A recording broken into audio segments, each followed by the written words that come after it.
What is going on? It is your girl, Natasha Martinez, here for another at-home edition of Get It Girl. And I am so excited for today's guest. She's a film producer, actress, and an advocate for the Latinx community. She is the one and only Olga Segura. Olga, welcome to our show. Hola, Natasha. So happy to be here. Thank you so much for having me. I'm so excited to have this conversation with you and everybody. Exactly. You know, when I was researching you, I just thought she is the perfect guest for Get It Girl because you really represent everything that we love to talk about here on the show. Not only are you successful in your acting career and producing, but you're also on the advocacy side. So I want to kind of go through some of the projects that you've been working on recently. You're the founder of Latinx House, Somos Decididas, Los Angeles and Mexico, and most recently, Se Puede. So can you tell us about each of those organizations, the differences between them, and their main objective? So in 2017, I don't know if you remember, but there was a really bad earthquake that hit Mexico City, September 2017. And it was horrible and so scary from from us being as an immigrant Mexican living in LA with all my friends and not being able to fly there and to actually help. So Kay del Castillo, actress Kay del Castillo, Ana de la Reguera, and Carla Souza, four of us are immigrants living and working in United States and living in LA. So we were like, we got to do something. So we got together and created this initiative, Los Ángeles and México, to help the most needed and the most affected from that earthquake. And we chose the community in Puebla, San Miguel Tecuanipa, Puebla, and we concentrated for 2 years just to raise funds to help that community. That was in 2017. That initiative, it was only made for that disaster relief. Then right after, at the same time, I would say that I was actually working with Barbara Redondo on the birth of Decididas. And Decididas basically is a platform that talks about the decisions that we are making. Like, what are the decisions that we are making every day? The platform tries to create consciousness of those decisions that we are making, Natasha, because we need to be aware of, as Latinas, as women, what are the decisions that we are making in order to make positive changes in our communities, in our families, in our countries.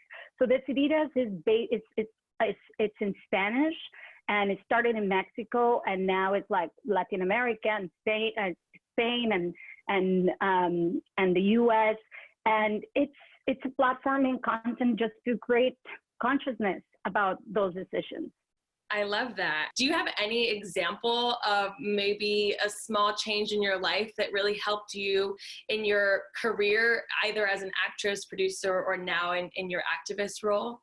I mean, I think the decision of creating all these four initiatives, really, that, it's hard, but if it's kind of like the way it works for me is like, it's kind of like hearing that voice that is behind in the back of your head, and it's like talking to you.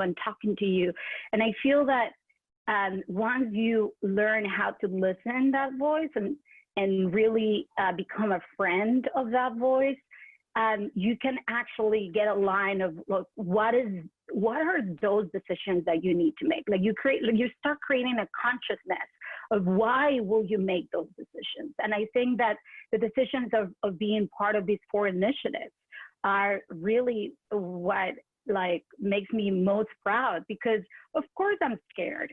Of course I have obstacles. Of course that I don't know what to do, and I'm gonna be afraid of being criticized. And, so all of those things are part of the process of us making a decision. And of course, I'm gonna I'm going to earn some things and I'm going to lose other things. That's part of making a decision. That's why you're so afraid of making a decision. Yeah. Because you know that there's like two little, caminos, like paths. Yes. Right? There's or even 3 or 4 or 5. If the decision is so complex, sometimes there is even 10. So, you get so scared. And I think that you just need to go for it. Like, go for it. And like, my family and my dad said, listen, Olga, you have already the no in your pocket. Why don't you go and get the yes? So that's what I've been doing.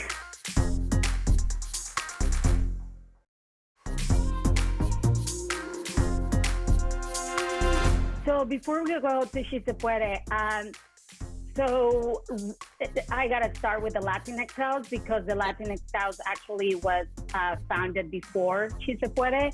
And the Latinx House, we, along Monica Ramirez and activist Monica Ramirez, who's like, guys, if you don't know who's Monica Ramirez, please, like, follow her, activist Monica Ramirez. She's such a badass. She's such a great representation of our community, big time. Anyway, so with activist Monica Ramirez and a writer and director, Alex Martinez Condraki, we founded the Latinx House at Sundance 2020 this January. It feels like actually that happened 20 years ago. January 2020 feels like exactly that, like 5 years ago. I know, it's crazy. But yes, it happened on January 2020. We launched at the Sundance Film Festival. We were so proud because that month, I had 2 movies at Sundance Film Festival as an actress and producer, and one of them in competition in 2013. And just coming back in 2020 and having a physical place to celebrate the excellence of our community, that's the Latinx House. It started as a physical place, now as a platform. Of course, because of COVID-19, we couldn't follow up with our plans, but we celebrated for a whole weekend, Friday, Saturday, and Sunday, all the movies that premiere at Sundance that had at least one creator, writer, producer, director, Latinx. We invited them to our space. We had like from like morning to like super late at night parties, but food, and then celebration about who we are, and actually having a space where we can connect with other people and create like a community. I really have a community. So I remember that's when we, America and Monica and some of the members, founders of Se Puede started talking about Se Puede.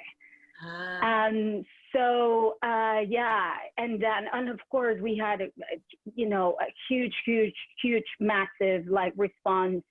We're planning to go, even though there's not going to be Sundance this year, but we're planning to go again in 2021 in some sort of virtual way with the Latinx House. But we are the first organization, Latinx organization, to be officially partners with the Sundance Film Festival. And that's huge, because that's how we actually pressure, or that's how we claim space. Like, we are here, we're not moving, and we got to see more movies in competition, and more movies in the slate of the movies that get in at Sundance, but also in South by Southwest, also in Tribeca Film Festival, in all the festivals. Anyway, so and Se Puede it was founded in August 2020. And I'm so excited to be part of the community. As an immigrant myself, I'm the only one out of 10 founders that I'm the only one immigrant. And for those immigrants that are like, listening to me, how difficult it is to get into this country and be accepted and leave behind your family, your community, your friends, your culture, your language, and get adapted to something.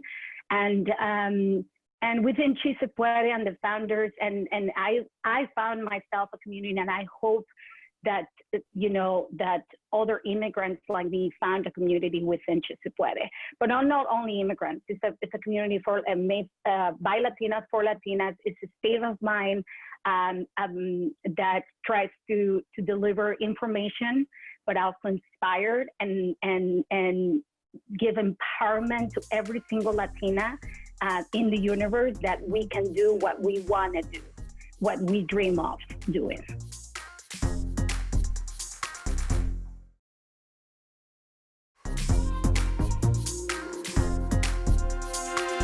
Talking about diversity behind the camera, because obviously you were an actress, but now that your role is sort of in both worlds, what can you speak to about diversity behind the cameras and maybe inspire other Latinos or Latinx, you know, men, women, LGBTQ+, all of these, you know, groups to feel comfortable being behind the camera and knowing that there is that space for them? How can we make that happen? Well, first of all, anybody that is a Latino, a Latinx, Latina, that is in a position of power, you need to start opening doors. Yes. You need to start questioning who is a Latino, a Latina, Latinx in that project that you are jumping on. You need to start making questions. You need to question the studios, the platforms, the writers, the directors, the producers, especially actresses and actors. Guys, you do have power. You do have, don't be scared. I don't know I know why, because of the caste system. That's why I know now. That's why I know. We are at the bottom, and that's what society believes. And everybody talks we are part of the bottom caste system. Mm-hmm. So we got to erase that. We're not that. It depends on us. So actors and actresses that are scared to speak up, don't be scared. This is the time to speak up. This is the time to question the studios, the platforms, directors, producers. Who do you have from this, from my community in this project? If this project is about Latinx community, if this project is about someone that is talking about who we are, make sure that the writer is a Latino, mm-hmm. or a Latina or a Latinx. Make sure that the director has some sort of background, that because that's the only way that we are going to be able to change the culture narrative of how we are perceived, not only in this country, but around the world. Yep. So how can we get people behind the camera? It's on us. I mean, one of the reasons why we created the Latinx House is because we want to bring our community together. Mm-hmm. We need to know who we are. Yes. Like Natasha and you, we are doing this because when you invited me, I was like, I gotta be there. I gotta show up for my community. Yes. You know, for ourselves. Yep. You know, it's we gotta show up for each other. We gotta stand up for each other. This is the time for us to actually come together. And I think that the only way that we're gonna achieve big changes is when we come together, when we start realizing that it's not just Mexicans. No, Latinx is not just Mexicans. It's Cubans, Panameños, Dominicans, East LA, Nuyorican, Puerto Ricans. I mean, immigrants like me, immigrants from Colombia, from Venezuela, from Mexico. It's just so many of us. And I think that is the challenge, Natasha. So we don't know, we understand that we are there, but we don't know our differences. Mm-hmm. So we need to start getting to know each other and supporting each other and making not just 10 groups, one big group. United. So I think, united. And I mean it. I mean it. I think that there's a huge responsibility with a lot of people out there that have and are in positions of power. I do believe also that one of our biggest challenges is that unfortunately, we don't have a lot of people, Latinos and Latinas and Latinx, that are in the big platforms and studios in positions of power to green light our content, to green light the stories that we wanna, talk about and we wanna tell. Yes. So until we don't actually try to identify, we also need to just like do a lot of research and start like questioning, like, oh, okay, who is in Netflix? Who identify the Latinx executives that are there and create a relationship with them, but also elevate them. And then they have a huge responsibility as well with us, the creators, because otherwise we're never going to get green light our projects, the stories, the real stories that we want to tell. We need them, the platforms and the studios, to really green light them. So I think it's a community work, if that answers your question. Oh, absolutely. There were so many amazing points that you brought up, especially just, you can't help other people if you don't really know that they're there, or make a connection face to face, or really understand all of the things that they're doing. So I love that this is all coming just from introducing each other. Now I know you, you know me, same thing. Everyone watching this episode, we learn something every time we interact with each other, and it's only going to make our stories and representation for us even better as we move forward.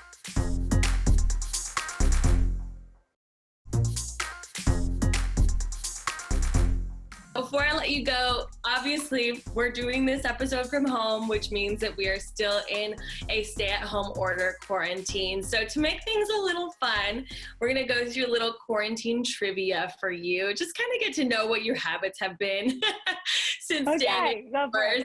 So this one's a little embarrassing.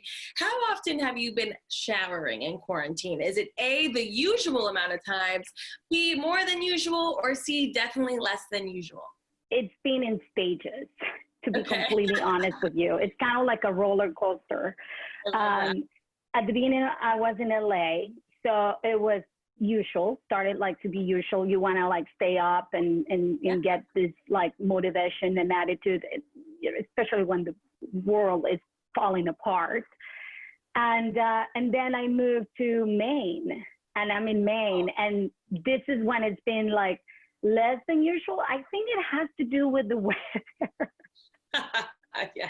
It has to do with the weather. It's a little bit cold. You don't go outside. I would say that it's hard. It's so hard, when, just when you don't have anywhere to go. Yeah. I mean, we're dealing with so many changes, and, sometimes there have been days, honestly, where maybe taking a shower was the one productive thing that I did. And I was like, yay, check that off the list. Make my day. All right. So you're in Maine now. You obviously are married. A lot of couples right now in quarantine, this is like a testy period. Have you and your husband, how many fights have you guys been getting in? Or maybe not fights, but little arguments while in quarantine. Is it the usual amount, at least twice as more, or none, because you're a perfect angel? To be honest, I think that every single relationship has its difficulties, like I don't think that there's no perfect relationship out there. But I would say, and this is, like seriously, I was so lucky to marry this man. I think I hit the jackpot. And I think that I'm one of the lucky ones, especially because, it's hard when you're like in a same house working like 24/7 nonstop. Both of us, we haven't stopped working. And this is actually, it's been actually very beautiful, because it's been like, oh, I made the right choice. I don't want to kill him, so, and I, of course, there's days like, you have like, oh, are you cooking, or yeah, I'm cooking, but nothing like, oh my God, I haven't seen you all day, but it's more like, I want to see you, like, you know what I mean? But there's nothing like crazy. And that's when you realize through these difficult times, how lucky we are, both of us, that we chose each other, and that, I made the right choice. I hit the jackpot. I think you should like ask that question to him and see what. I know. Yeah, we'll do a follow up with him. Just a couple more months. No, that warms my heart. True love still exists, and definitely very happy for you, and many, many blessings to you moving forward, especially with the birth of your daughter coming up in just a few months. So thank you so much, Olga, for talking to us. Truly, you're such an inspiring woman. Thank you for all that you're doing. Where can we find you online so that people can follow, keep up with your projects? You can follow the 4 organizations depending on what you want, of course, and what you need.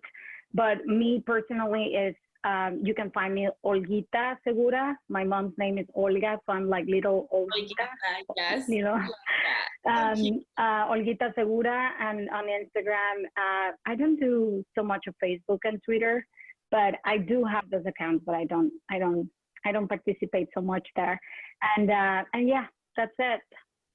Well, thank you, Olguita. Such a pleasure to talk to you guys. Thank you so much for having me. And thank you. Bye.